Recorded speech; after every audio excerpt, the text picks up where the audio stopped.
In the summer of 1984, San Francisco is gripped by fear.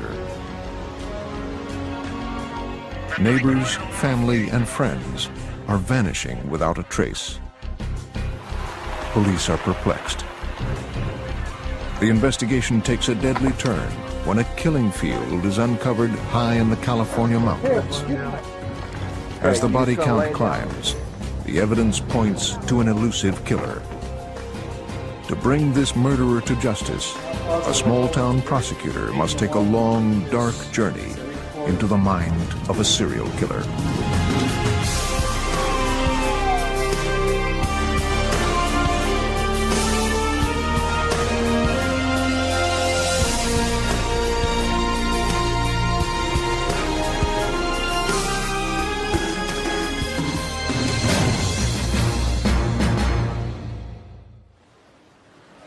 On the morning of October 26, 1998, the longest and most expensive criminal trial in California history got underway.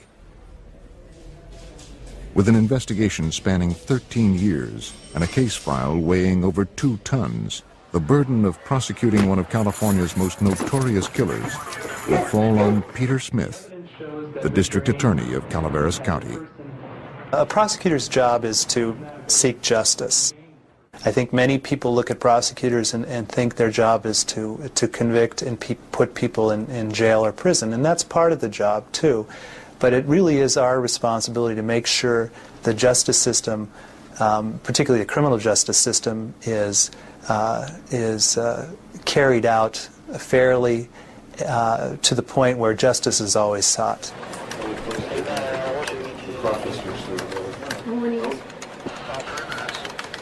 On June 2, 1985, a South San Francisco dispatch operator received a call.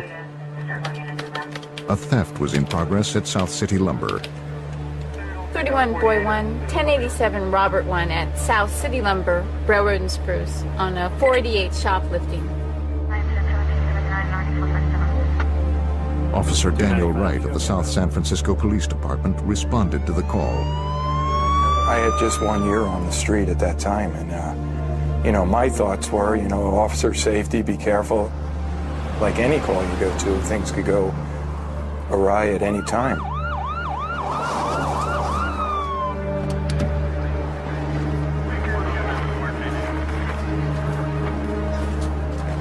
A witness told Wright he had seen an Asian male stealing a $75 table vise.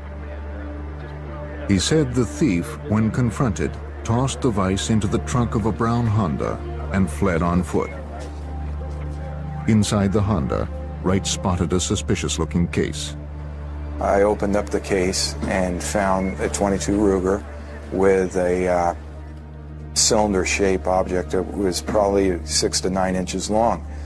And through my training, I observed it to be a silencer. The gun was illegally modified. As Wright took a closer look, an agitated man burst from the store. Calm down. He told the officer he paid for the vise his friend had taken. Wright's supervisor, Sergeant Paul Zemer, arrived on the scene. The gun in the Honda made both officers suspicious. The car was impounded. At that time, we told him that he was going to be going down to the station to give a statement about the weapon. And he was handcuffed and placed into Officer Zemer's vehicle and brought to our station. On the way to the station, the man told Zemer the shoplifter's name was Charles Ng. Dispatch, I got an ID on that Asian male subject. The officer used his radio to request a background check on Ng. November Golf. They got a hit. Ng was a former Marine, born in Hong Kong. He'd been convicted in military court for stealing automatic weapons from a military base in Hawaii. He had once escaped from a military prison. At the South San Francisco police station, the subject was placed in a secure holding room. He told the officer his name was Leonard Lake. He said he was a fugitive from justice and offered to make a statement. But first, he wanted a piece of paper, a pencil, and a glass of water. Write your statement. I'll be back in a few minutes.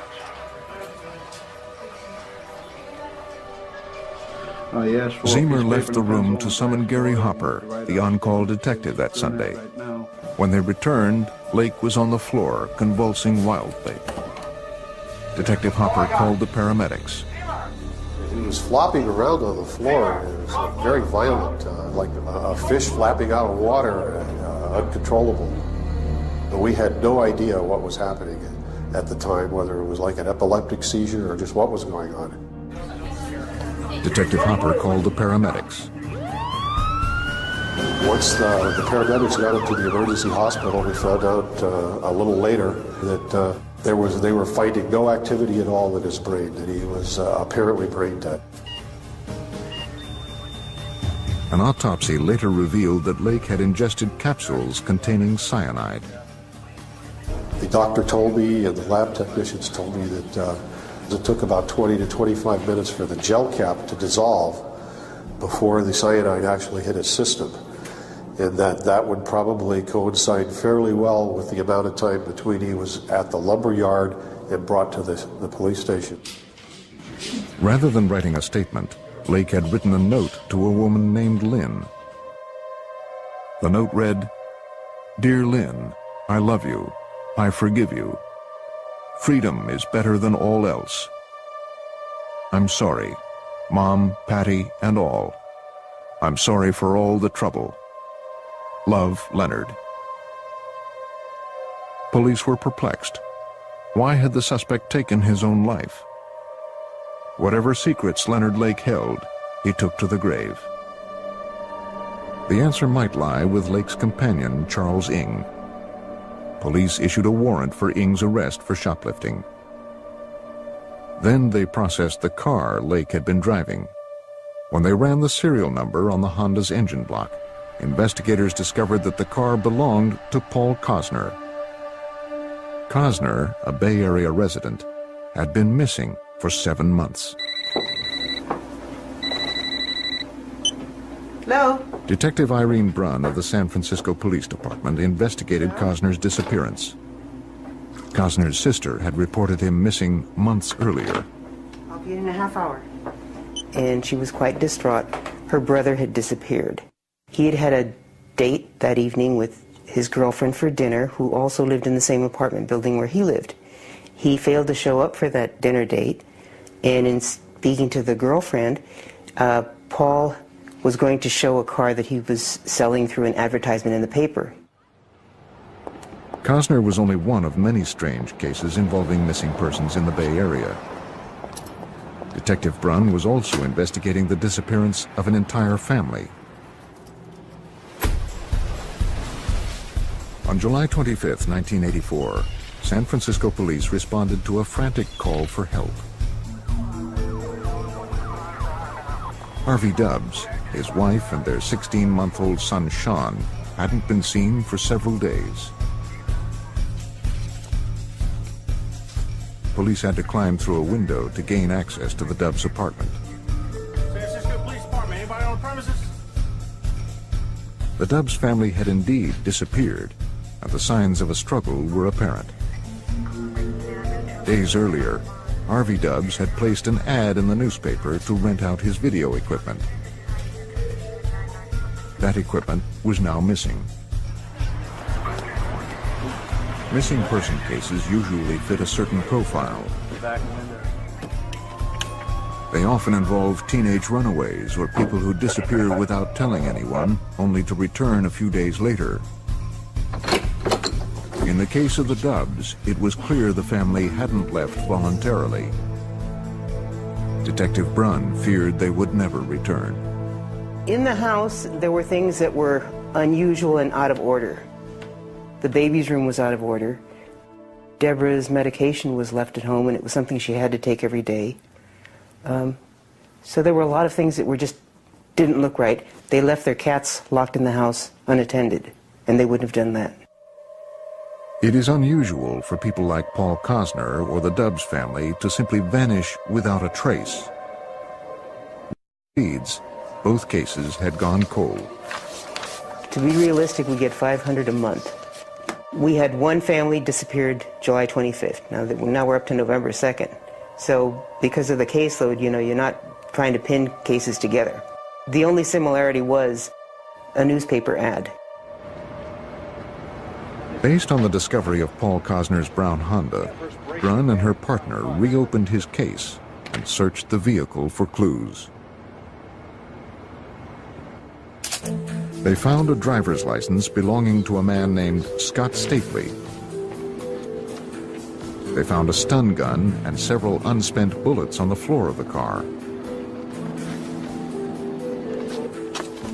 A recent electric bill addressed to an unknown woman named Clara Lynn Balaz was found under the passenger seat. And in the roof of the car, investigators found a single bullet hole. Can you see that front there, partner? The trajectory of the bullet indicated the shot was fired from the back seat. The investigators sprayed luminol around the interior of the vehicle. Luminol reacts with proteins in blood, making even traces of blood fluoresce. High-velocity blood spatter associated with a gunshot wound appeared on the roof next to the front passenger seat. Brunn and her partner now suspected they would never find Cosner alive. With Leonard Lake dead and his partner Charles Ng at large, investigators could only wonder how many more victims they might find at the end of this trail of blood. Leonard Lake's mysterious suicide had now launched a full-scale police investigation. Brunn and her partner drove to the home of Leonard Lake's mother, who lived about an hour outside of San Francisco. Hi, ma'am. I'm Detective Tom Eisenman with the police department. At the house, they were surprised to find Clara Lynn Balaz, the woman whose name appeared on the electric bill found in Cosner's car. Okay.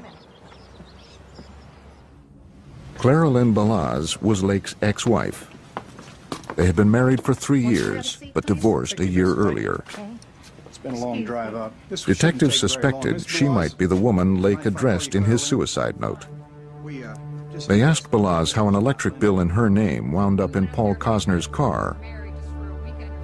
Balaz explained the address on the bill was for a cabin her family owned in Calaveras County in Northern California. Although Brunn and her partner were eager to search the cabin, Balaz claimed she was too busy to take them there until the next day. The detectives postponed their search until the following morning and instructed Balaz not to visit the property in the meantime. 10 o'clock. All right. Thank you very much. All right. Thank you. So we called the Calaveras Sheriff's Department and told them that we were going to be coming up the following morning and why we were going and if it was possible for them to have somebody keep an eye on the property. Calaveras County covers over 1,100 square miles of wild terrain. A force of 34 officers protected the entire county in 1985. There hadn't been need for more.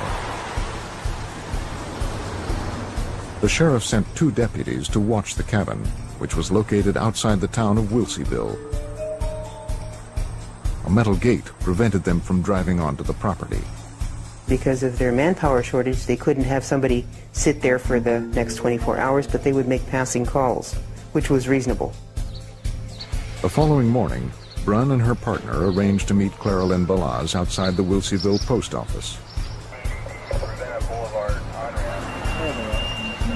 They were surprised when she arrived with Lake's mother.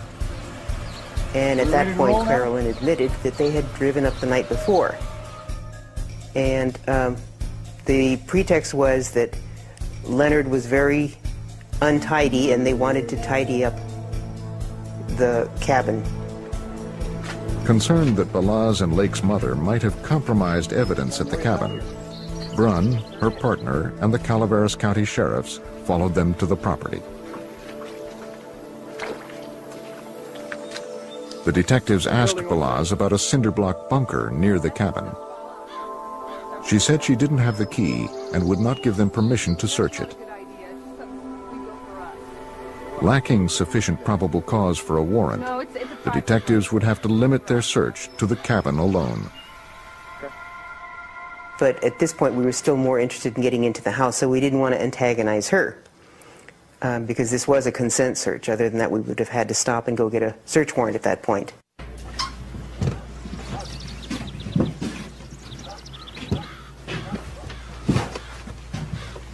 While her partner questioned Balaz, Detective Brunn searched the house. I came up last night just for a few minutes. She noticed something odd about the bed. There were holes drilled into the bedposts and the floor. It seemed designed to tie someone up. And I was standing in front of this bookcase, and I happened to turn around, and all of a sudden I recognized a piece of equipment. And then it dawns on me where I had seen it. It was the Dubs. The video equipment, Brunn recalled, had been stolen from the home of Harvey Dubs, the San Francisco man who vanished with his family 11 months earlier. So I went over and called my office. I said, would you mind checking our inventory and read me the serial number? He proceeded to start reading the serial number, and then I gave him the last 3 numbers from the piece of paper that I had in my hand. And so at that point we realized that now this is even getting bigger. It's not just Mr. Cosner, now we have the Dubs. And at that point, Clara Lynn got very nervous and said, you've been here long enough, I want you to leave. To learn what other secrets the isolated cabin held, Detective Brunn would need to obtain a search warrant.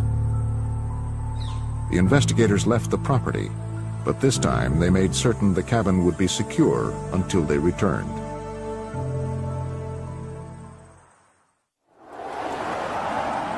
As investigators conducted a search of Leonard Lake's cabin in Calaveras County, they had discovered video equipment that belonged to a family who had been missing for nearly a year.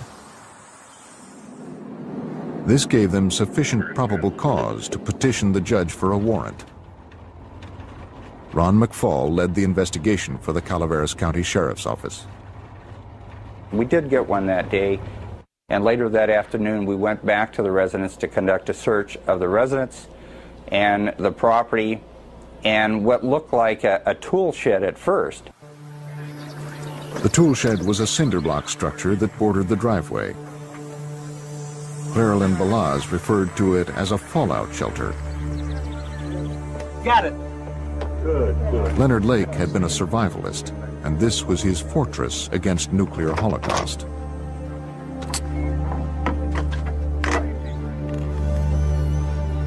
As the heavy door swung open, investigators could only wonder what they might find inside. And we went into the tool shed and we saw 21 photos of young ladies 18 to 23 years old. And so we were at that point really concerned about who are these females, who are these ladies? Many of the photos were of young girls in various stages of undress. Some were nude. It was unclear who the subjects were or where they had been photographed. Everyone feared the pictures might be trophies, such as those serial killers often keep of their victims. They also found a journal written by Leonard Lake. In it, he wrote of The Collector, a novel about a butterfly collector who captures his ultimate prize, a young girl named Miranda. In his journal, Lake writes, "The Collector. Has it really been near 20 years I've carried this fantasy? And Miranda, how fitting, my lovely little prisoner of the future." In other entries, Lake referred to a series of operations under the heading of the Miranda Project. The investigators could only speculate as to what this meant, but it seemed ominous. Here, Ron, and you'll see where there's some what appears to be. 100 yards from the bunker, Ron McFall and the other investigators noticed the ground had been scarred by a series of several fires. We noticed at that point approximately 7 different burn sites on the property. We decided to look at the burn sites a little further, and we found what we thought may be bone fragments, but we really weren't sure. If the piles of ash did contain human bone fragments, someone had attempted to conceal an unspeakable horror. Now desperate for answers, investigators ran the license plates of a truck parked near the cabin. It belonged to Lonnie Bond, Lake's neighbor. Hello, anybody in the house? Lonnie Bond lived with his wife and 18-month-old son in a house about 50 yards from Lake's cabin. Anybody home? Officers walked next door to speak with Bond. Hello? Anybody here? Anybody home? The smell of decayed food thickened the air. The house appeared to have been empty for some time, perhaps months. Although it seemed the occupants departed abruptly, there was no sign of foul play. Another vehicle found on Lake's property belonged to Robin Scott Stapley. Stapley had been missing for some time, and his driver's license was found in Paul Cosner's car. Leonard Lake had used Scott Stapley's driver's license because they were both big fellas, and he had been trying to pass himself off as Scott Stapley. So we're contacting Southern California to see, where is Scott Stapley? And it turns out that he had been living at the cabin next door, and no one has seen them either. Investigators intensified their search. Cadaver dogs, known for their acute sense of smell, were brought in to help. Authorities now suspected that 8 missing people from Northern California were linked to the cabin. If they had been murdered, as police feared, perhaps their bodies were buried on the property.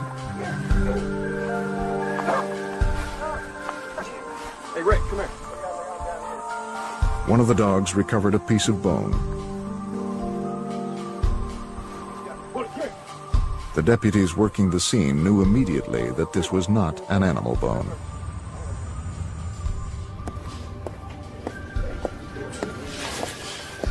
With the discovery of human remains, what had been a missing persons case now became a homicide investigation.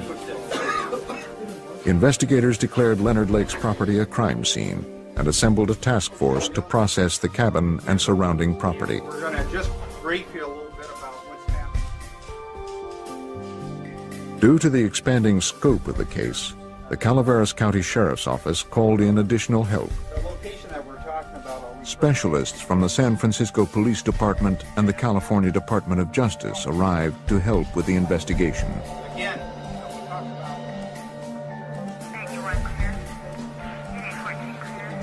3 days after Leonard Lake's suicide, a convoy of law enforcement vehicles descended on the property.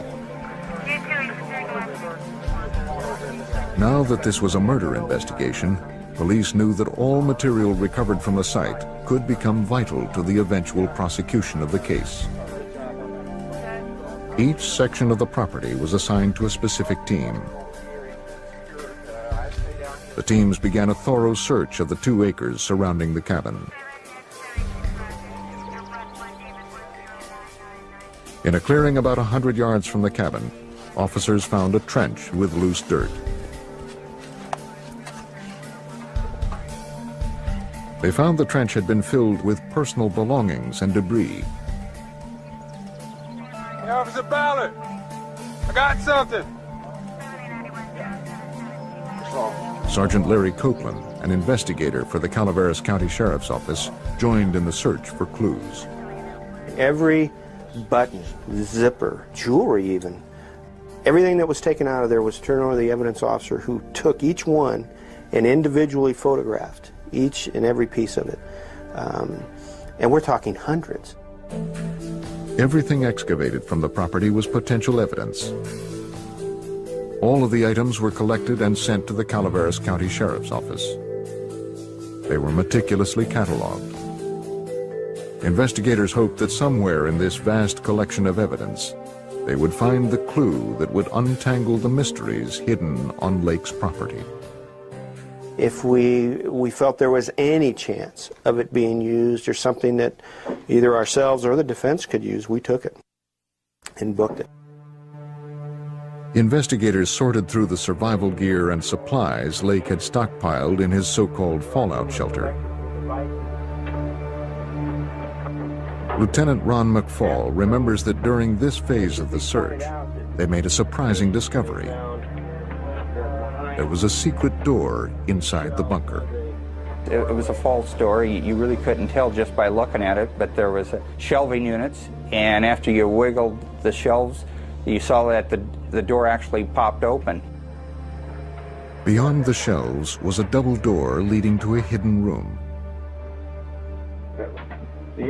Off to the side was another 3-foot by 6-foot compartment.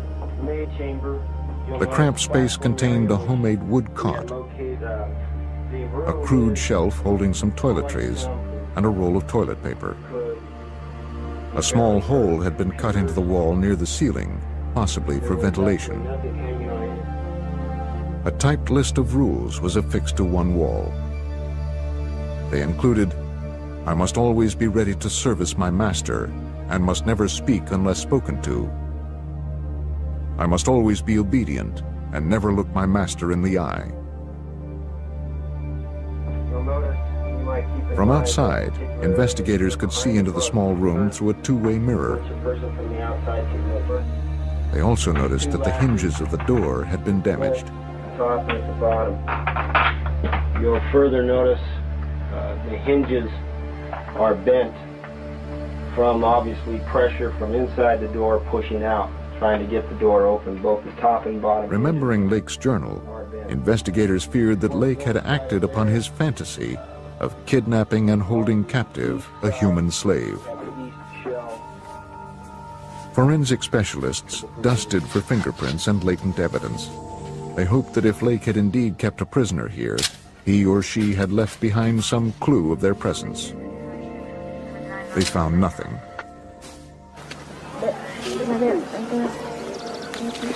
As the search of the property outside the bunker continued, an investigator noticed some loose soil next to the driveway. There, they found a 5-gallon plastic paint container.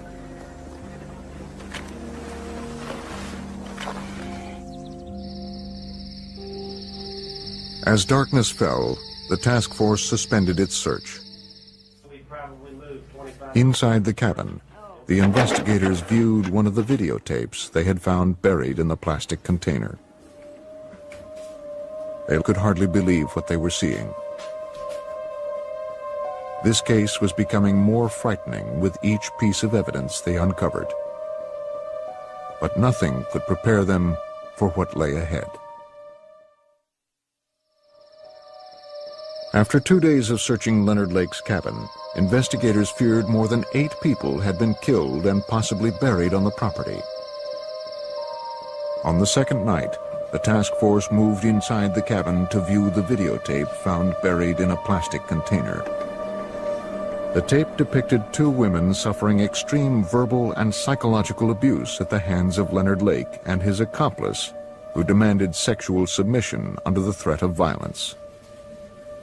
We also observed an Asian male on the tape, and he had a knife in his hand, and he was cutting the clothing. This would be the blouse, and the top, as well as the bra strap, removing clothes from the female. The Asian male was identified as Charles Ng, the shoplifter Leonard Lake had identified just prior to his suicide. The Homicide Division of the San Francisco Police Department launched a full-scale manhunt for Charles Ng. Investigators started with a search of Ng's San Francisco apartment. They collected some video equipment and a number of videotapes. Everything was tagged as evidence and sent for analysis. San Francisco homicide detective Ed Erdelatz led a task force that investigated the year-old disappearance of the Dubs family. The equipment Lake and Ng had used to videotape their captives had once belonged to Harvey Dubs. Investigators had obtained his California driver's license photo and had made up a photo collage, shown it to neighbors, and identified him as one of the people coming out of the Dubs home. One of the Dubs' neighbors told investigators that the night before the family was reported missing, she saw two men leaving their residence. One of the men was carrying a duffel bag. It was dark, but she said she could identify him. The eyewitness's critical identification of Charles Ng gave investigators probable cause to issue an arrest warrant. Clara Lynn Balaz, Leonard Lake's ex-wife, was questioned about her ex-husband's association with Charles Ng. She agreed to talk, but only after her attorney convinced the district attorney's office to grant her immunity from prosecution. Balaz claimed she didn't know anything about the murders. She did tell them that after the shoplifting incident, Ng walked to her house. What kind of trouble are you in? The two drove back to the lumberyard to see if Lake was all right.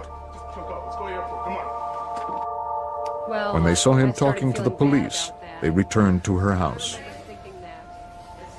There they waited, expecting a call from Lake, who was now in police custody. When he didn't call, Clara Lynn drove Ng to his apartment. Ng told Clara Lynn he had to get out of town. She said that she thought he would probably go to Chicago, that he had mentioned that he would go to Chicago if he had to get out of town, and she claims that that was the last that she saw of him. Because Ng was wanted for murder, and there was reason to believe he had fled the state, the California investigators asked for assistance from the FBI. In response, the Bureau launched a massive manhunt for Charles Ng. At San Francisco International Airport, agents learned that a passenger fitting Ng's description had boarded a plane to Chicago, traveling under the name Mike Kimoto. In Chicago, agents worked to track Ng's movements. They started with an extensive background check. Investigators learned that Charles Ng was born in Hong Kong and entered the United States on a student visa in 1979. He enlisted in the Marine Corps, but was eventually arrested for stealing weapons. He escaped from prison, and on the advice of a friend, hid out with Leonard Lake and his wife Clara Lynn. Ng stayed with Lake and his wife for 6 months in Philo, California. At the same time, ATF agents were building a case against Lake for possession of illegal firearms. In the spring of 1981, they arrested both Lake and Ng. Lake skipped bail and began his life as a fugitive. Ng was sent back to prison to serve the remainder of his original sentence. Ng was released from prison in 1984 and immediately came back to the San Francisco Bay Area, was picked up at the airport by Clara Lynn Balaz, and rejoined his buddy Leonard Lake. Charles Ng was an experienced fugitive with a wide network of friends who could help him. To develop more leads, the FBI placed Ng on their 10 most wanted list. For the time being, agents focused on Ng's friends and acquaintances in the Chicago area. As the investigation into Charles Ng expanded, the body count in Calaveras County continued to climb. Not far from Lake's cabin, investigators unearthed 2 intact bodies wrapped in sleeping bags. Calaveras County Coroner Terry Parker was on the scene. They were mostly skeletal remains that were wrapped. You couldn't really make out if they were men or women because of the time that the bodies had been there. Due to the deterioration of the bodies, Parker could make only a cursory examination at the site. It appeared both victims had been gagged and handcuffed. He asked for help from the San Francisco medical examiner. San Francisco has a very good forensic department, and he was more than happy to come up and assist us. We removed the bodies, and transported them to his office for the forensic work where that was done. At autopsy, the San Francisco medical examiner determined both victims were males and that they had been shot to death. Using dental records, he identified the men as Lake's neighbors, Lonnie Bond and Scott Stapley. In Chicago, the FBI got their first lead. You know why we've arrested you today? They learned that after serving time on the weapons charge, Ng had kept in touch with his former cellmate. A man described how he had driven Ng first to Detroit, then to the border town of Chatham. There, he said, they split up. A witness came forward and told agents that he had seen Ng board a bus in Chatham, bound for Toronto. Agents were aware that Ng's sister lived there. The FBI deployed a surveillance team at her apartment house, but the fugitive never showed. After days of following Ng, the trail grew cold. A suspected serial killer was now roaming free in Canada. As word of the multiple murders spread, the news media descended on the property in Calaveras County. Don Lasseter is a true crime author who wrote a book on the Charles Ng case.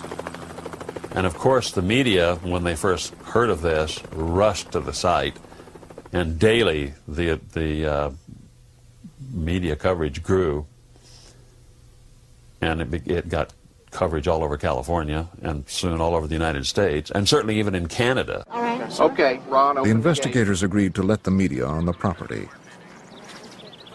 They showed them the site and allowed them to videotape some of the evidence they had collected. Up until this point, we've really relied on our imaginations to visualize this story. But today we have pictures that will probably leave many people with an everlasting image of the horror that occurred at the end of this road. These are some of the bone fragments that have been found, and investigators say there are countless fragments just like those scattered over a third of an acre here. The California Conservation Corps has been recruited to pick up the bones. Most of them worked on their hands and knees, raking the ground with their fingers. Investigators came up with 10 pounds of bones. The local coroner says 5 bodies have been found here so far. The Calaveras County Sheriff once told me, though, he believes there are as many as 20 victims, though, buried on the property. Investigators were counting on the media exposure to help identify the 21 women depicted in the photographs tacked to the wall of Lake's bunker. We certainly want to know the circumstances of the photos, when they were taken. We're interested in knowing anything we can about Mr. Lake and Mr. Ng. A telephone hotline was set up by the Calaveras Sheriff's Department, and calls soon began pouring in. Detectives believed Leonard Lake and Charles Ng crossed paths with as many as 25 people who were later reported missing. Property in Calaveras County. Working under San Francisco investigator Ed Erdelatz, the task force tried to piece together any leads that would locate Ng or help identify the growing list of victims. Anybody that had anything to do with either Lake or Ng, we attempted to identify and find out if they were still alive, and if they were, what their relationship was. And it was through that process that we began to identify different victims. Members of the task force were sent around with photos of personal belongings found on the property in an effort to identify anyone who had been at the cabin. Relatives and friends of the missing realized their loved ones might be among the dead. There was the Dubs family from San Francisco, who placed an ad in the newspaper to rent their video equipment and were never heard from again.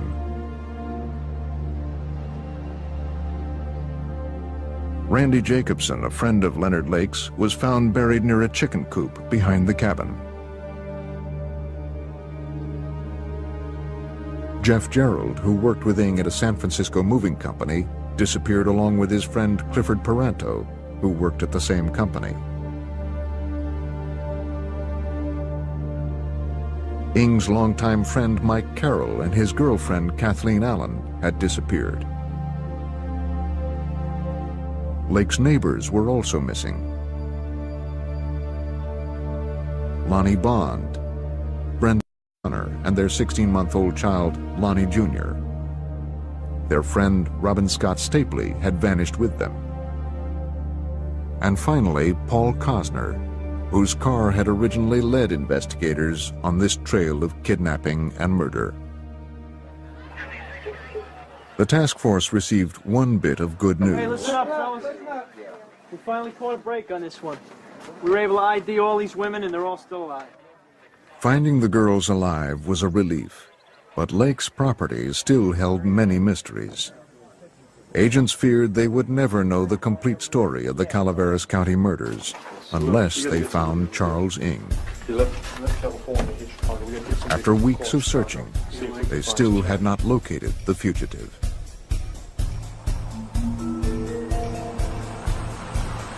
Then on July 6, 1985, a boy riding his bicycle in a Canadian park spotted the perfect place for a play fort. He was surprised to see a man living there.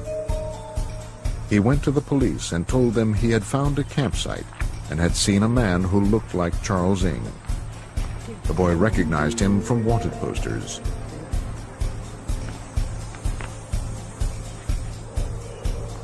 He led police to the makeshift shelter, only to find that Ng had fled. This campsite's clear. Keep going. Later that same day, Charles Ng would make the mistake investigators had been waiting for. Ironically, it was the same mistake that started the police investigation a month earlier. Please, no. Check, okay. A security guard confronted a young Asian male as he slipped stolen merchandise into his knapsack in a Calgary department store.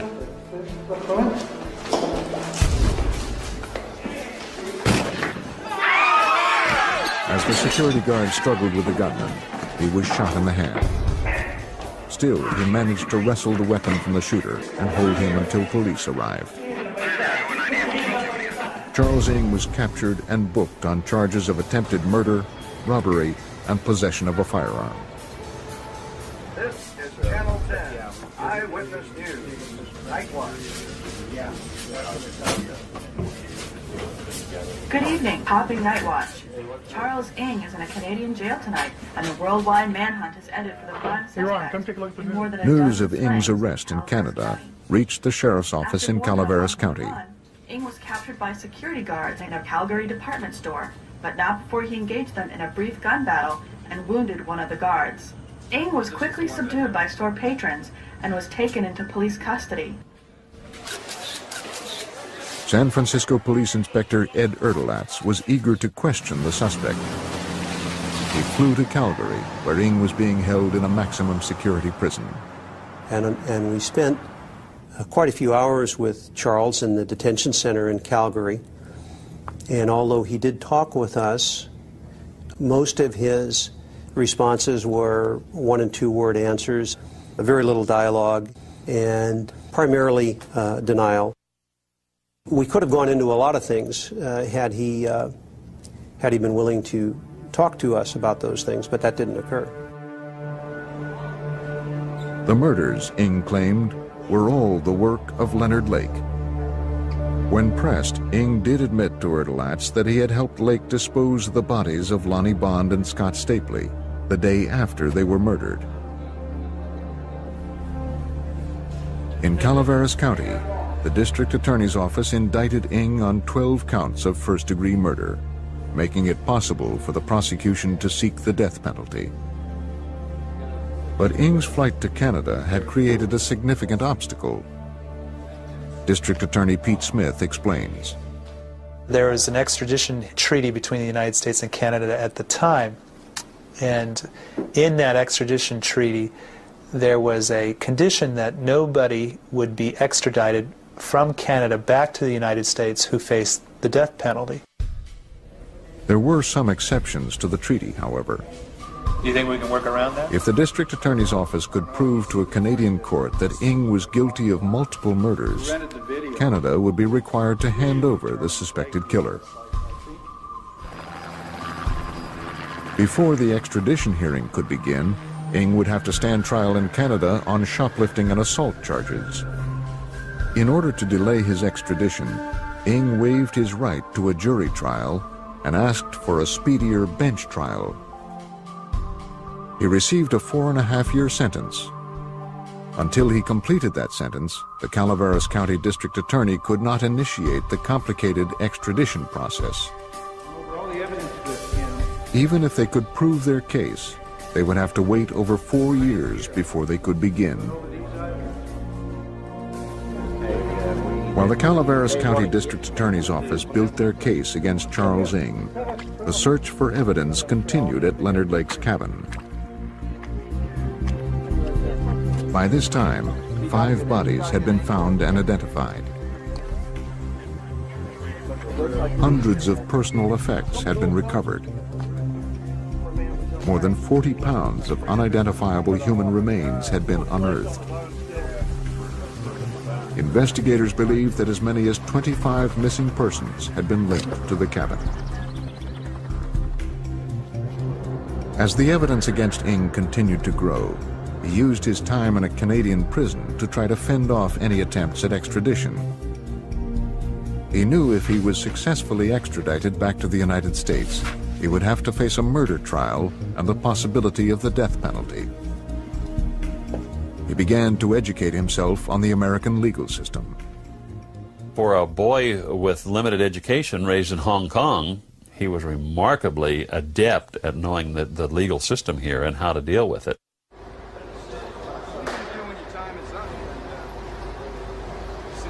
A guard reported to the prison warden he overheard Ng say to a fellow inmate, "If you want to delay the system, you just have to fire your lawyers."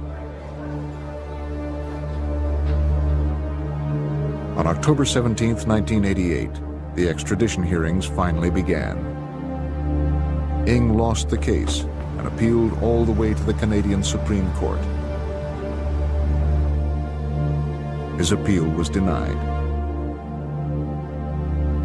Within the same day, Charles Ng was placed on an airplane in Canada and flown back to California. But the pursuit of justice was far from over. Charles Ng had used his time in Canada to arm himself with enough legal knowledge to wage an all-out war on the American judicial system. On September 26, 1991, suspected serial killer Charles Ng was finally returned to California. The Calaveras County District Attorney charged Ng with 12 counts of murder. Detective Sergeant Randy Grassmuck transported Ng daily from the California Department of Corrections to the Calaveras County Courthouse. We had high security. We had our SWAT team up on the roof for a while. We had heard that somebody wanted to kill Charles Ng. Well, let's face it, the last thing we wanted to do as Calaveras County Sheriff's Department was lose Charles Ng. Calaveras County was not prepared to handle a prisoner like Charles Ng. Their courthouse wasn't secure enough to hold a maximum security prisoner. The county had to build a special cage to house Ng during his legal proceedings. From the moment Ng arrived in the county, he was intent on wreaking havoc and creating delay. He began by trying to fire his attorneys and complaining about his treatment. He filed motions for better food and a shorter commute from the prison. He demanded to have his cage dismantled. Although each motion was frivolous, it sapped the resources of the Calaveras County District Attorney's Office. I didn't realize how truly huge this case was. We're very small. We have 5 attorneys, including myself. There's the assistant district attorney, and then I have 3 deputy district attorneys. We have 2 investigators, and we have 3 support staff, and that's it in our criminal division. It's like a very small law firm. The prosecution battled Charles Ng for a full year before his preliminary hearing even started. Your Honor, at this point in time, we would like to present photos, affidavits, and videotapes into evidence against the defendant. The purpose of this proceeding was simply to determine whether the prosecution had sufficient evidence to try for the 12 murders. Against the defendant, moving forward to trial. Although the burden of proof is not as strict as that of an actual trial, the prosecution had little direct evidence linking Ng to the murders. Lacking eyewitnesses, fingerprints, and blood evidence, the prosecution would have to present its case mostly on circumstantial evidence. Their strongest evidence was the videotape found at the cabin entitled M Ladies. The preliminary hearing was the first time the tape was played for the public. On the tape, Lake and Ng were seen torturing 2 women, one of whom was Brenda O'Connor. Inspector Erdelatz explains the impact of the videotaped evidence. Brenda O'Connor is a woman who lived on the adjacent property with her boyfriend and his friend and their little baby. And you see her on film, she's handcuffed and she's begging Leonard Lake and Charles Ng for her baby back. She wants her baby back and she's crying. Of course, they killed this little baby, and it's such a sad thing to see, her asking for this little baby back. The tapes were incriminating, but with so little physical evidence directly linking Ng to the murders, the prosecution would have to rely on the testimony of another criminal. Hey, Maurice Laberge had served time with Ng in Canada. To pass the time, Ng entertained Laberge with crudely drawn cartoons depicting his crimes and with stories of what had happened at Lake's cabin in California. To gain favor with his parole board, Laberge turned over the cartoons and told authorities the details of his conversations with Ng. One of the most damning cartoons depicted Ng killing a baby. Laberge testified at Ng's extradition hearing, detailing everything Ng had confessed during their jail time together. Laberge's testimony was presented as evidence. On November 13, 1992, the court found sufficient grounds to try Charles Ng on 12 counts of murder. The judge set his trial date for January 12, 1993. We felt that the case would be tried and over with by 93, but no later than 1994. Well, that didn't happen. What did happen was delay. Now that Ng knew he would stand trial for his crimes, he began a desperate attempt to delay the proceedings in any way possible. He filed a motion alleging that his court-appointed attorneys were incompetent. He succeeded in firing them, and the court appointed him new counsel. Because pre-trial publicity made it impossible to find an impartial jury in Calaveras County, Ng's new defense team filed a motion to move the trial. The judge granted the motion, moving the trial to Orange County in Southern California. A fully loaded 36-foot truck delivered a mountain of case material to Ng's new counsel, the Orange County Public Defender's Office. The material included hundreds of boxes of records documenting 8 years of courtroom hearings, witness testimony, investigative, medical, and police reports, and thousands of evidence photographs. William Kelly, Ng's newly appointed counsel, asked for and received 2.5 years to prepare his client's case. The prosecution made the move from Calaveras County, 400 miles south, to Orange County, and prepared for the largest case of their careers. The years of delay worried prosecutor Peter Smith. As you know, in any case, memories fade, witnesses die, and things of that nature. And so when you tack on 6 years to the life of a criminal case, that's a long time to delay a case from going to trial. Good morning, gentlemen. Have a seat. Good morning, sir. As the prosecution and defense attorneys finalized their trial preparations, Ng again attempted to delay the process. But Judge John Ryan put a stop to his tactics. The case was finally going to trial. A prosecution team from Calaveras County worked out their strategy with Charlene Honaka, the Deputy Attorney General for the state of California. Yes, I know. She's a tremendous lawyer and a better person. She was, in essence, the heart and soul for this case and for the prosecution. As prosecutors prepared to begin jury selection, the team suffered a devastating setback. Maurice LeBerge was killed in a car accident while on parole. He was the only person to whom Ng had confessed his crimes. The prosecution had just lost its key witness. 13 years had passed since investigators began finding bodies at a mountain cabin in Calaveras County, California.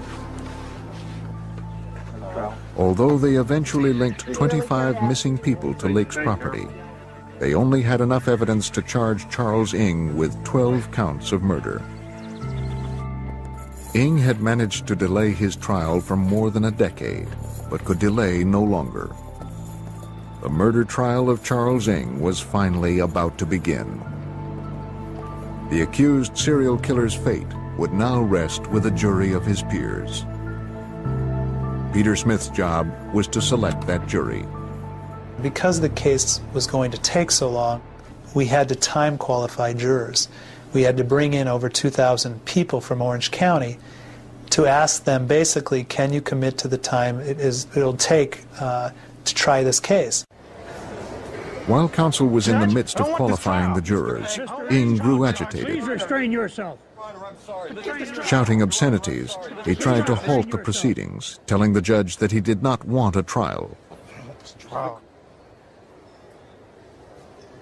Judge Ryan ordered Ng to wear an electric stun belt for the duration of the trial.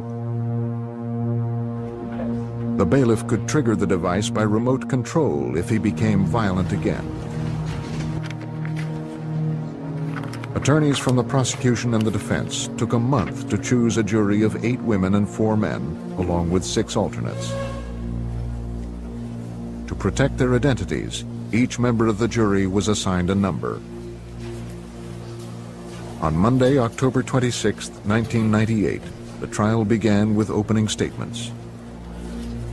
For both the prosecution and the defense, opening statements serve as an outline telling the jury what they are trying to prove and how they intend to prove it. With the years of waiting over, Charlene Honaka rose to make the opening statement for the prosecution.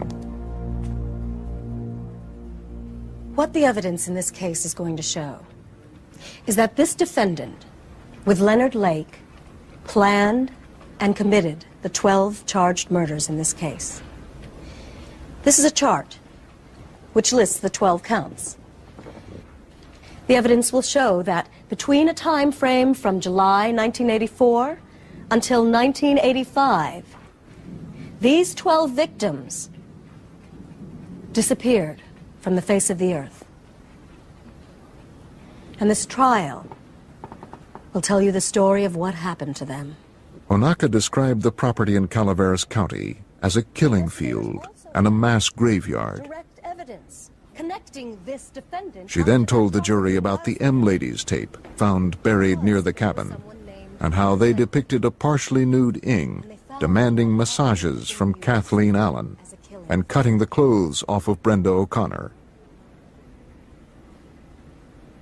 We're going to play for you 2 segments from that videotape as a means of demonstrating the evidence and in helping you understand. The videotape was the centerpiece of the prosecution's case. It showed the jury exactly who Charles Ng was, a man who not only tortured women, but who recorded his acts on videotape so he could relive them again and again. The videotape's dramatic. It is the most incriminating piece of evidence I've ever used in a case. It is also the most emotional piece of evidence I've ever used in a case. You can sense the terror and the fear those two victims had when they realized the situation they were in. Because this was the strongest physical evidence linking Ng to the murders, the prosecution planned to use the videotape throughout the trial to prove Charles Ng's guilt.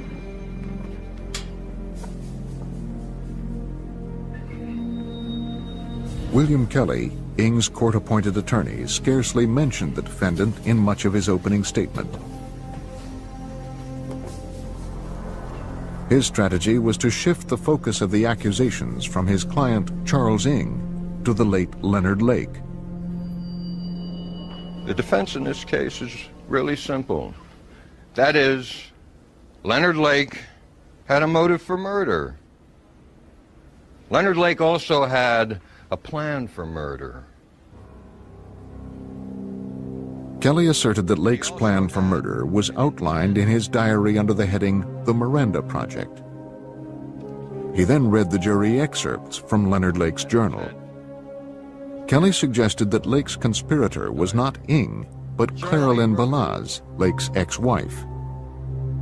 He asserted that she knew about the Miranda Project and even recruited potential victims.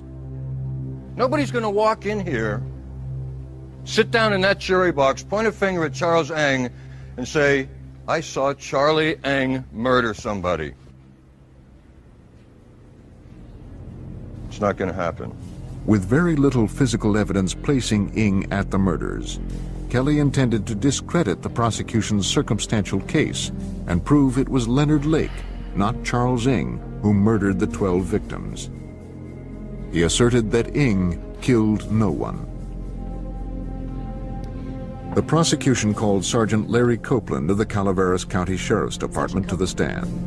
Can you tell us how long... He told the jury about a startling discovery he made while analyzing the videotapes confiscated from Ng's San Francisco apartment. And I'd put this tape in and push play, and it started with the credits. So I thought, well, gee whiz, someone didn't rewind this tape. So I pushed rewind, but I didn't push stop first. I just pushed rewind. So it started playing in reverse. And then all of a sudden, right at the end of the tape, it went, whoop. What Copeland discovered was a still image of two bodies in a wheelbarrow. The image was entered into evidence. Yes, it is. The medical examiner was sworn in. Look at these photos for me. He was asked to identify two photographs of bodies found at the cabin. Yes, I believe that's the remains of Scott Stabley. And this next one? Those remains are from Lonnie Bond.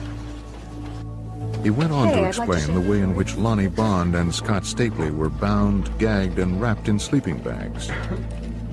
The sleeping bags matched those on the tape. The medical examiner testified that the bodies on the tape were in full rigor mortis. A lot of the victims have been bound. Rigor mortis occurs shortly after death when the blood flow is interrupted. It only lasts for a few hours until the body begins to decay. In Canada, Ng told Inspector Erdelatz he helped bury Bond and Stapley 24 hours after they were murdered. Whoever had taken the picture had done so immediately after they were killed. The single frame on the videotape found at Ng's apartment linked him to the murder of Lonnie Bond and Scott Stapley. Because so few of the remains found on the property could be identified, the prosecution relied on hundreds of personal effects discovered at Ng's apartment and the cabin to link him to the victims. These items were photographed and entered as evidence. The district attorney's lead investigator, Mitch Herdlicka, was in charge of witnesses' testimony for the prosecution. Well, we had over 200 pieces of evidence that we used in the guilt phase of the trial, and we had about 75 witnesses that we had to bring in from various parts of the country as well as Canada to prove that those items belonged to the people who had gone missing and the victims in our case. The prosecution then attempted to establish a link between Kathleen Allen and Charles Ng. Kathleen Allen was one of the women on the M Ladies tape who was tortured by Lake and Ng. Although her body was never found, several of her personal effects were unearthed near the cabin. The prosecution asked her sister to identify a heart-shaped pendant. Ms. Allen, I know this may be very difficult for you, but I want you to look very closely at this necklace and tell me if you recognize it. It's a necklace Kathy used to wear all the time. Thank you. Your Honor, we'd like the record to show that the witness identified the necklace as belonging to the victim, Kathy Allen. So ordered. And at this time, the people would like to move that we place this in evidence. The prosecution then began to construct the timeline of Kathleen Allen's disappearance to explain how she got to the cabin. On April 14th, 1985... Her former supervisor discussed an odd phone conversation she had while at work. Yes, sir, I did. And can you tell us about that conversation? Yes. She said she got a call, and she said she wanted to join her boyfriend because he got a gunshot wound. Kathleen Allen worked at a grocery store in Milpitas, California. Her boyfriend, Mike Carroll, had met Charles Ng while serving time in Leavenworth Federal Prison. Mike called Kathleen to say he was in Lake Tahoe and had been shot. He was sending a friend to pick her up and bring her to him. Kathleen told her supervisor what Mike had said and asked for some time off. And what happened after that? A man came by to pick her up. In a what? In a brown or bronze Honda, I think. Did you have an opportunity to see the driver? A little, yes.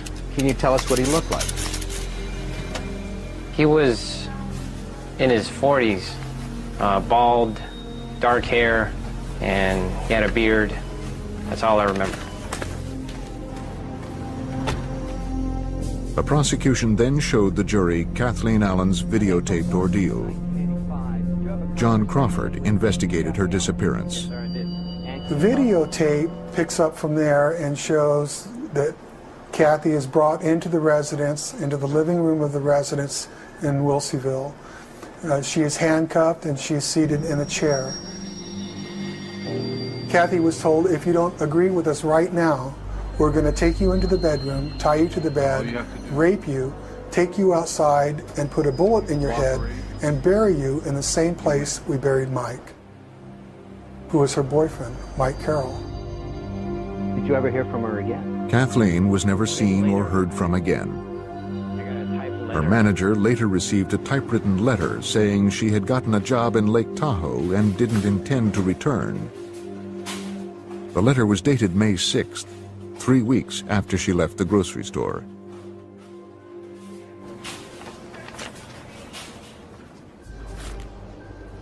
Many of the victims' co-workers, families, and friends received typewritten letters from the victims to explain their absence. A comparison of the letters showed they all originated from the same typewriter.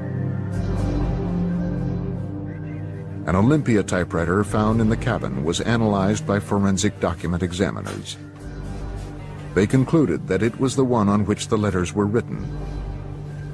The prosecution entered the typewriter into evidence. The prosecution next tried to prove that Charles Ng was responsible for the abduction and murder of the Dubs family. Miss Tuck, you told us that your last contact with Deborah Dubs was... They called Karen Tuck, who was asked to testify about the last time she spoke with her friend Deborah Dubs on the telephone.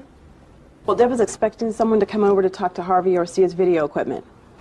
And then the doorbell rang, or someone knocked, and we terminated the conversation. So someone came to her door while you were in the phone conversation with her? Right. Hi. Hi, we're here about the video equipment. Yeah. Harvey Dubbs, a part-time wedding photographer, had placed an ad in a newspaper offering to rent his video equipment. He's got a heavy-duty coax cable, too. Karen Tuck told the court she tried to call Deborah Dubbs the next day, but no one answered the phone. Dubbs' family disappeared on July 25, 1984. Their bodies were never found. Well, Deb was expecting someone to come over. Karen Tuck was the last person to speak with Deborah Dubbs on the day she and her family were abducted from their San Francisco home. He takes really good pictures. After placing an ad in the newspaper to rent some video equipment, Harvey Dubbs, his wife, Deborah, and his son, Sean, had been robbed and taken from their home. The family was never seen again. Detective Irene Brunn found an inventory of Harvey Dubbs' equipment at his home. Harvey was meticulous in keeping records and photographs, and he kept the original receipts from when he purchased them. He had serial numbers, brand names for everything that he had. Boulevard on-ramp. Harvey Dubbs' detailed records enabled investigators to trace his equipment to Leonard Lake's cabin. But some video equipment was also found in Charles Ng's apartment. One of these pieces matched Harvey Dubbs' inventory. The prosecution entered the video equipment into evidence. Since the Dubbs' bodies were never found, the prosecution's strategy was to use overwhelming circumstantial evidence to tie Ng to the missing family. A case is like a puzzle. You have to start putting the pieces together so that the jury can get a clear understanding of what took place. And to prove a case, you have to fit enough pieces of the puzzle together so that a jury believes beyond a reasonable doubt that a particular defendant murdered or committed a crime. And focused our attention on this bunker. Sergeant Larry Copeland was called back to the stand. Well, when we first came on... He testified about the 7 burn sites they had found. He also described the hundreds of bone fragments he found, many of which had been crushed, burned, and scattered around the property. Judging from the size and number of burn sites, investigators suspected Lake and Ng had used fire to dispose of the bodies of many of their victims. The condition of the remains would make it impossible to identify all the victims. No one had witnessed any of these crimes, but the prosecution's next move was to put Ng's confessor on the stand. During his Canadian prison term, Ng told Maurice LaBerge he helped Lake abduct victims and burn their bodies. LaBerge was the prosecution's key witness. His first-person account on the drawings Ng gave him would cement their case. But LaBerge died before the trial began. At the extradition hearing in Canada, LaBerge testified about everything Ng had told him. In a calculated move, the prosecution argued to have the written transcripts of LaBerge's Canadian testimony read into the record. Despite the defense's strong objections, the judge ruled to admit the transcript. Sergeant Raymond Monroe, the Royal Canadian Mounted Police, took the stand and read LaBerge's prior testimony. In the transcript, LaBerge described how Ng gave him the grotesque cartoons and spoke of the crimes he committed, including the videotaped sessions with Kathleen Allen and Brenda O'Connor. Following statement. He told me that the videotape shows a female complaining that it's too warm, and he had a butterfly knife, he called it. He flicked it open and cut her clothes off. Thank you. Maurice LaBerge was a career criminal who served repeated terms for robbery and sexual assault. On cross, Kelly attacked LaBerge's credibility. Isn't it true that Maurice LaBerge had an extensive criminal history? Objection, Your Honor. We've already established that. Overruled. Thank you. Sir, isn't that correct? Yes, sir. And isn't it also true that as part of an agreement with the Canadian government to enter the witness protection program that Maurice LaBerge received $36,000. I believe that was the deal that we struck with him, yes. Kelly implied that LaBerge's testimony had been bought and paid for. Sexual assault and robbery? Yes, it is.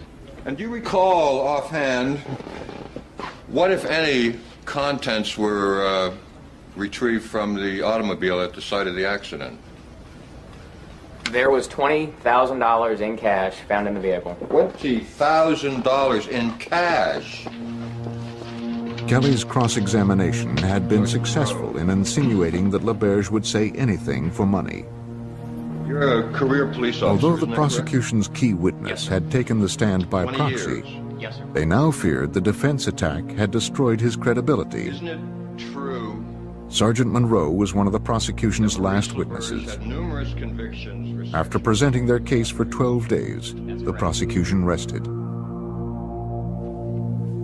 On November 17, 1998, William Kelly began presenting Ng's defense to the jury. He had a relatively simple strategy to prove that Leonard Lake was the real killer and Ng was just a bystander. First, Kelly called a series of women to the stand. Yourself to the jury, please. Each testified as to their bizarre sexual encounters with Leonard Lake.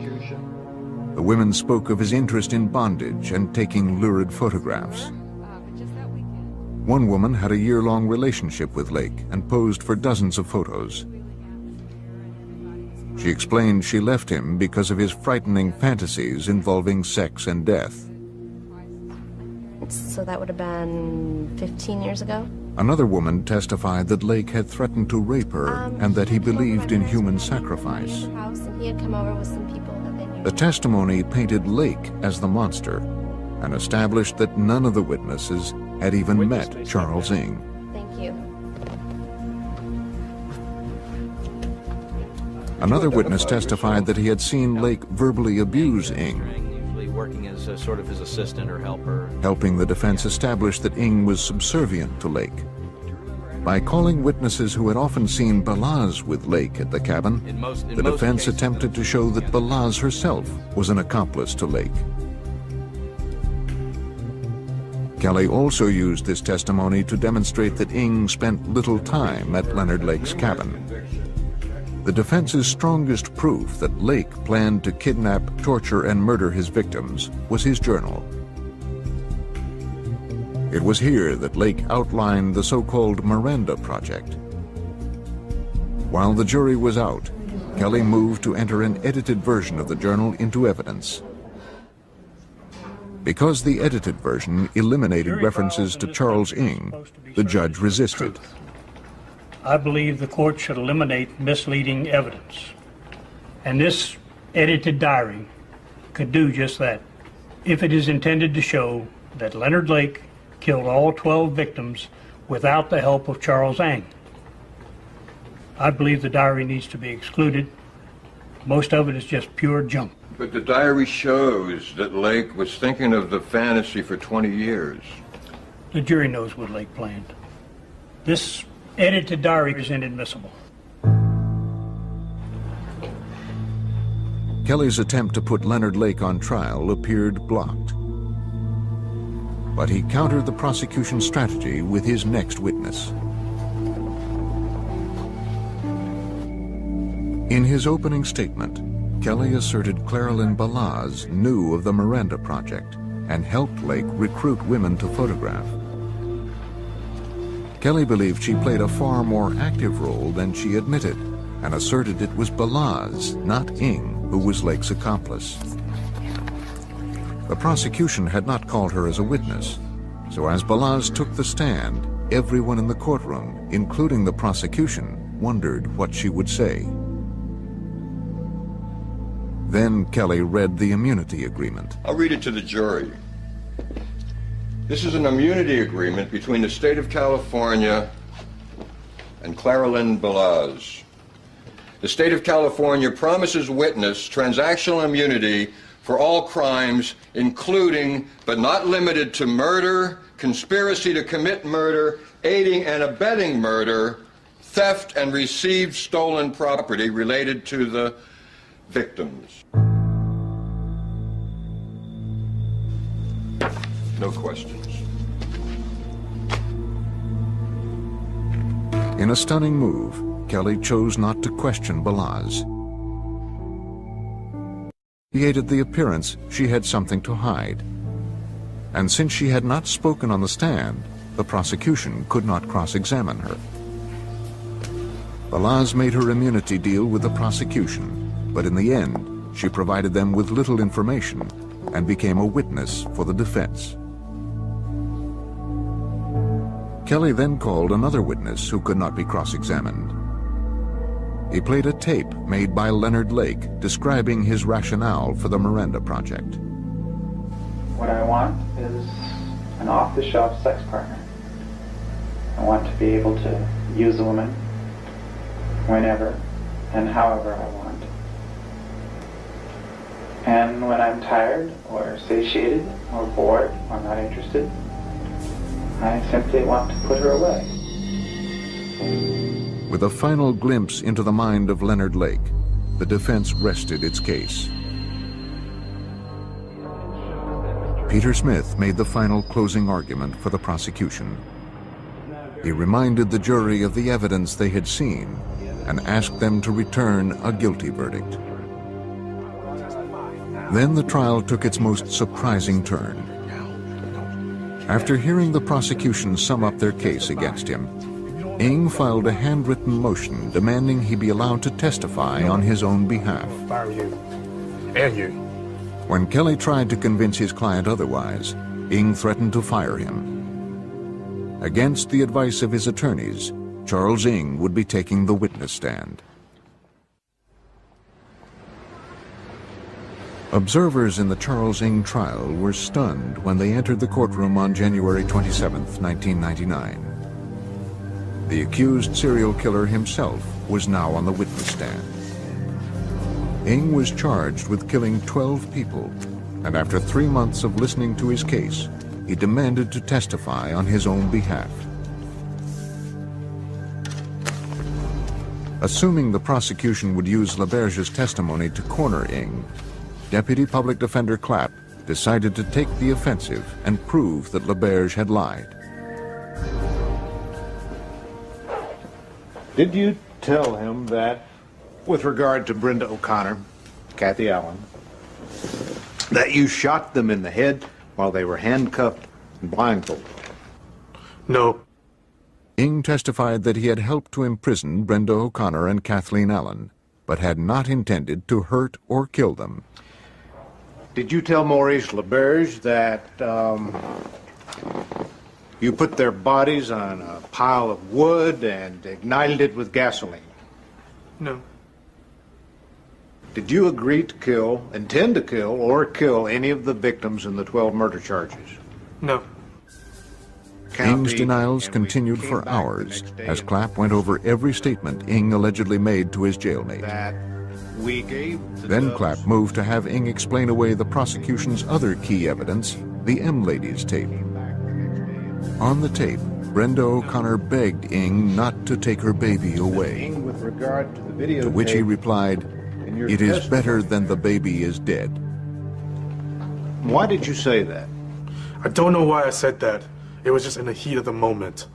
Some of the comments and remarks I made, I don't even know I made until I saw the transcripts. The M Ladies tapes had been transcribed during the extradition hearing so that every word spoken on the tape could be understood. When Charlene Honaka cross-examined Ng, she used the transcripts to turn his own words against him. Were you present at the extradition hearing when Mr. LaBerge testified that you told him that you could hear on the video the sounds of handcuffs clicking? I remember that statement he made. Now, how would Mr. LaBerge know that you could hear the sounds of handcuffs clicking? But that's not on the printed transcript, right, of M Ladies? Right. Honaka demonstrated for the jury that the only way LaBerge could have known about the sound of the handcuffs was if Ng told him. Mr. Ng. It was clear despite Ng's denials on the stand that he had told Maurice Laberge the details of the torture and the killings. Details Laberge couldn't have known any other way. Onaka then set out to establish that Charles Ng was not a bystander, but a willing participant in the crimes. She replayed a scene from the M-Ladies tape showing Ng cutting the shirt off Brenda O'Connor. So you never talked to Leonard ahead of time about your plan to cut her clothes off, right? No, not on the tape. So you just decided on your own to cut her clothes off, right? Yes. Without any specific instruction from Leonard Lake. Onaka again turned to the videotapes. She played a portion of the tape where Ng tells Leonard Lake that a gun is on the table. You told Leonard at one point that the piece was on the table, right? Yeah, I remember saying something like that. What did you mean by the piece? Oh, just wanted to let him know the gun was on the table in case Kathy might grab the gun and shoot him with it. Well, now, she's handcuffed, right? Yes. And she's got leg manacles on? Yes, I believe so. And there are two of you and one of her, right? Yes. And the reason you told Leonard that the gun was on the table is because you were afraid Kathy might pick it up and shoot him? Something like that. Onaka had shown that Ng was more than a bystander to Leonard Lake's crimes. Thank you. He was an active participant who sometimes even directed Leonard Lake. Because Ng took the stand after the prosecution closed, the judge gave them the opportunity to restate their closing arguments after Ng's testimony. It's never Ng's fault. He always lays the blame on someone else. He was not under the control of Leonard Lake. He was his own person. He was making his own independent choices and doing the things he wanted to do.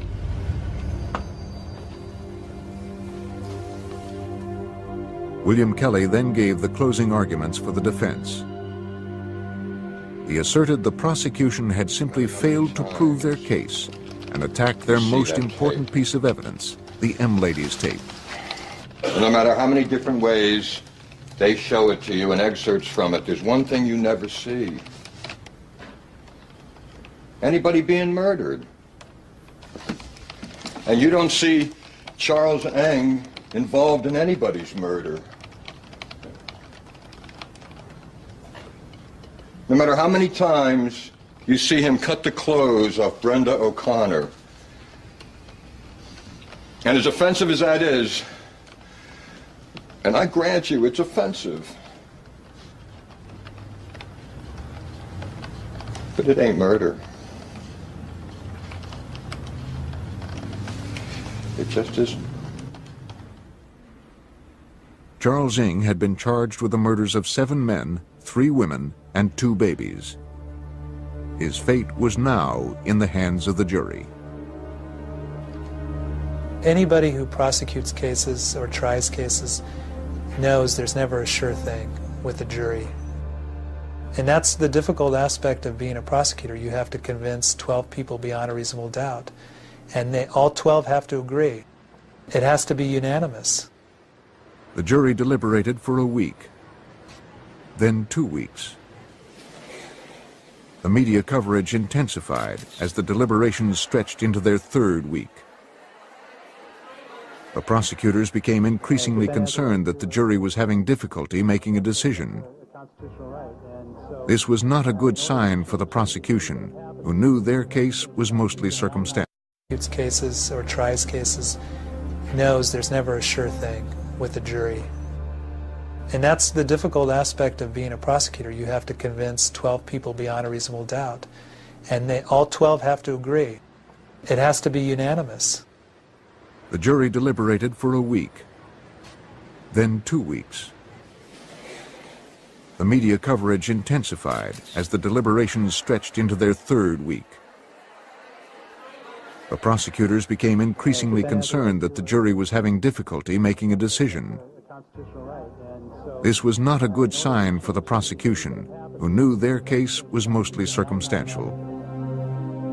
If the jury demanded strong physical evidence linking Ng to the crimes in order to deliver a guilty verdict, then Charles Ng might go free. As time dragged on, all the prosecution could do was wait.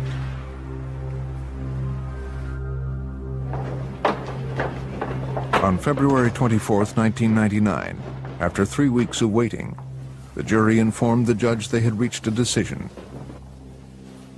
The prosecutors had called approximately 75 witnesses and presented about 200 pieces of evidence to prove the charges against Charles Ng. All that evidence was now in the hands of the jury.